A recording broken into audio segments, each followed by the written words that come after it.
ஸ்ருதி ஸ்மிருதி புராணானாம் ஆலயம் கருணாலயம் நமாமி பகவத்பாத சங்கரம் லோக சங்கரம். மகா பெரியவர் தன்னுடைய சந்நியாச தர்மத்தை விட்டு கொடுக்கவே மாட்டார். அதே நேரத்தில் பக்தர்களோட நலனுக்காகவும் அவர்களுடைய முன்னேற்றத்துக்காகவும் எவ்வளோ தூரம் வேணாலும் இறங்கி வந்து அவங்களுக்கு அனுகிரகம் பண்ணுவார். அந்த மாதிரியான ஒரு சம்பவம் 1974 இன்னைக்கு 50 ஆண்டுகளுக்கு முன்னாடி நடந்த ஒரு நிகழ்ச்சி. பெரியவருக்கு ஒரு கண்ணில் கொஞ்சம் பாதிப்பு, பார்வை கோளாறு, பார்வை மறைக்க ஆரம்பிச்சது. மகான்களுக்கு அவங்களுடைய தேகத்தில் என்ன பாதிப்பு ஏற்பட்டாலும் அதை அவங்க பொருட்படுத்த மாட்டாங்க.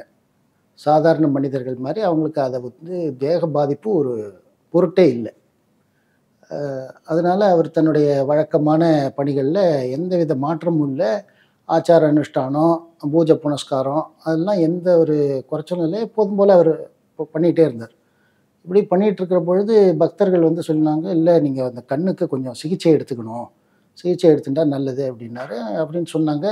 அவர் ஒரு கட்டத்தில் வேண்டாம் வேணாம் அப்படின்னு சொன்னவர், சரி பக்தர்களோட அன்பு தொல்லைனால சரி அப்படின்னு சம்மதிச்சார். சம்மதிச்சு இன்னொரு கண்ணுலேயும் அவருக்கு பாதிப்பு வர ஆரம்பிச்சிருது. சரி இனிமேல் ஒரு கண்ணுக்காவது நம்ம ட்ரீட்மெண்ட் பண்ணி ஆகணும் அப்படின்னு சொல்லிட்டு அவருக்கு காட்ராக்ட் வந்துடுது. அப்போ மயிலாப்பூரில் வக்கீல் கிருஷ்ணமூர்த்தின்னு சொல்லிட்டு அவர் மூலமாக ஒரு கண் டாக்டர் அவருக்கு அறிமுகம் ஆனாங்க. மடத்தில் அந்த கண் டாக்டருடைய தொழில் திறமை, அவருடைய சேவை மனப்பான்மை எல்லாத்தையும் சொல்லி இவர் வந்து சிகிச்சை பண்ணுவார் அப்படின்ட்டு அவரை கூப்பிட்டு போய் அறிமுகப்படுத்தி வச்சாங்க.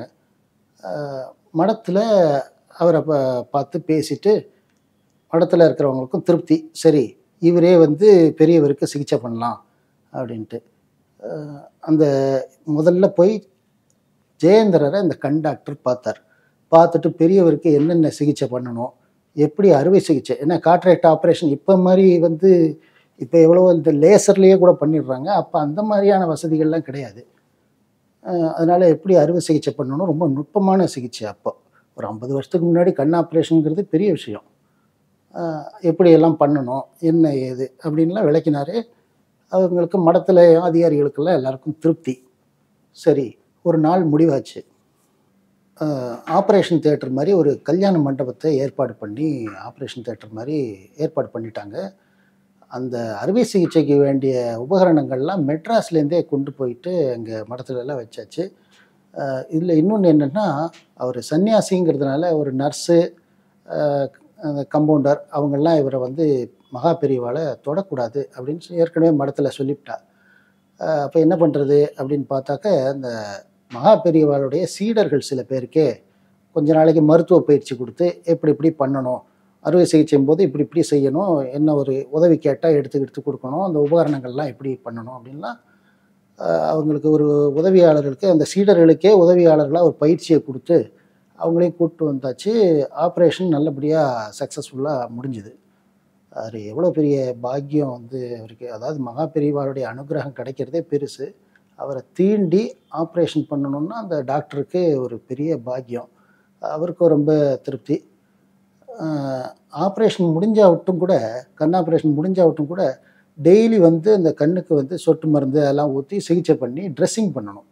அதுக்காக டெய்லி அந்த டாக்டர் என்ன பண்ணார், மெட்ராஸ்லேருந்து டெய்லி காலையில் காரில் கிளம்பி காஞ்சிபுரம் போயிட்டு மகா பெரியவாளுக்கு ட்ரெஸ்ஸிங் பண்ணி சொட்டு மருந்தெல்லாம் கொடுக்க வேண்டிய மாத்திரைகள்லாம் கொடுத்து எல்லாம் அப்ளை பண்ணிவிட்டு கண்ணை கட்டி விட்டுட்டு திருப்பி மெட்ராஸ் வந்துடுவார்.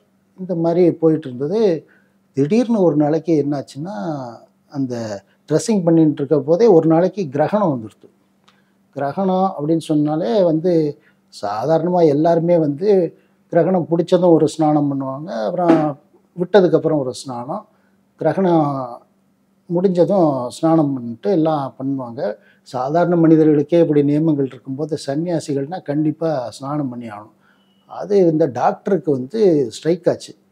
அடடா இன்றைக்கி கிரகணமாச்சே, இவர் வந்து ஸ்நானம் பண்ணிட்டார்னா, ஏன்னா கண் ஆப்ரேஷன் பண்ணிவிட்டு அந்த குறிப்பிட்ட காலம் வரைக்கும் குணமாகிற வரைக்கும் ஸ்நானம் பண்ணக்கூடாது, தலைக்கு தண்ணி விட்டுக்கக்கூடாது. இவர் மகா பெரியவர் எங்கேயாவது ஸ்நானம் பண்ணிட்டார்னா என்ன பண்ணுறதுன்னு இவருக்கு டாக்டருக்கு ஒரே பதபதப்பு. சரின்ட்டு உடனே வழக்கத்துக்கு முன்னதாகவே அன்றைக்கி காரில் ஏறி காஞ்சிபுரத்துக்கு வெடிகாலம்பரே போயிட்டார். அவர் போயிட்டு விடியறதுக்கு முன்னாடியே போயிட்டாரு. மடத்துல எல்லாருக்கும் ஒரே ஆச்சரியம். ஆனா வழக்கமாக கொஞ்சம் லேட்டாக வர டாக்டர் இன்னைக்கு முன்னாடியே வந்துட்டாரே அப்படின்னு சொல்லிட்டு எல்லாரும் பரவாயில்ல வாங்கன்னு சொல்லிட்டு கூப்பிட்டு போனால் பெரியவர்கிட்ட அனுமதி வாங்கி டாக்டர் வந்திருக்காருன்னு சொல்லி அவர் முன்னாடி போய் நிற்கிறார். இவர் டாக்டர் கண்டாக்டர் பெரியவர் இவரை பார்த்துட்டு, என்ன குளிச்சுடுவேன்னு பயந்துட்டியா, ஸ்நானம் பண்ணிடுவேன்னு பயந்துட்டியா அப்படின்னு கேட்குறார். இவருக்கு தூக்கி வாரி போட்டுது. அதை நினச்சின்னு தான் இவர் வந்திருக்காரு. இல்லை, நான் ஸ்நானம் பண்ணல, ஆனால் ஸ்நானம் பண்ணணுங்கிறது விதி, நியமம். ஆனால் மந்திர ஸ்நானம்னு ஒன்று இருக்குது. நான் அந்த மாதிரி மந்திரத்தை சொல்லி மந்திரத்து மூலமாகவே ஸ்நானம் பண்ணிட்டேன். அதனால் தலைக்கு குளித்த ஸ்நான பலன் கிடச்சிடுத்து. அதனால் நீ ஒன்றும் பயப்படாத அப்படின்னு சொன்னார். சொல்லிவிட்டு நான் ஏன் இந்த தலைக்கு தண்ணி குளிக்காமல் மந்திர ஸ்நானம் ஏற்றுனேன் அப்படின்னு சொன்னேன்னா, என் கண் பாதிக்குமே அப்படிங்கிறதுக்காக இல்லை. நீ இப்போ தான் வளர்ந்து வர்ற டாக்டர், கண் டாக்டர். நாளைக்கு எனக்கு கண் இந்த மாதிரி நான் தலைக்கு குளித்து அது மூலமாக ஏதாவது பாதிப்பு ஏற்பட்டுடுதுன்னா உனக்கு கெட்ட பேர் ஆகிடும். நீ வளர்ந்து வர டாக்டர் அப்படிங்கிற பொழுது உனக்கு பெரியவாளுக்கு கண் ஆப்ரேஷன் பண்ணி அவருக்கு சரியாக வரலையான்னா நாளைக்கு உன் வளர்ச்சி பாதிக்கும். அதனால தான் நான் மந்திர ஸ்நானம் ஏற்றுனேன் அப்படின்ட்டு பெரியவர் அவரை பார்த்து கையை தூக்கி அனுகிரகம் பண்ணி ஆசீர்வாதம் பண்ணார். அவரோட கருணையை நினச்சி அந்த கண் டாக்டர் அப்படியே கண் கலங்கி மகா பெரியவாளுக்கு சாஷ்டாங்கமாக நமஸ்காரம் பண்ணார். எவ்வளோ பெரிய அனுகிரகம்! அதில் இன்னொன்று என்னென்னா, பிற்பாடு சில ஆண்டுகளுக்கு அப்புறமா சங்கர மடம் சார்பில் மெடிக்கல் ரிசர்ச் ஃபவுண்டேஷன் ஆரம்பித்து சங்கர நேத்ராலயான்னு ஆரம்பித்தாங்க.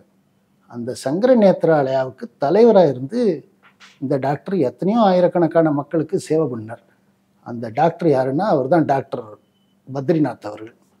ஜெய ஜெய சங்கர ஹர ஹர சங்கர.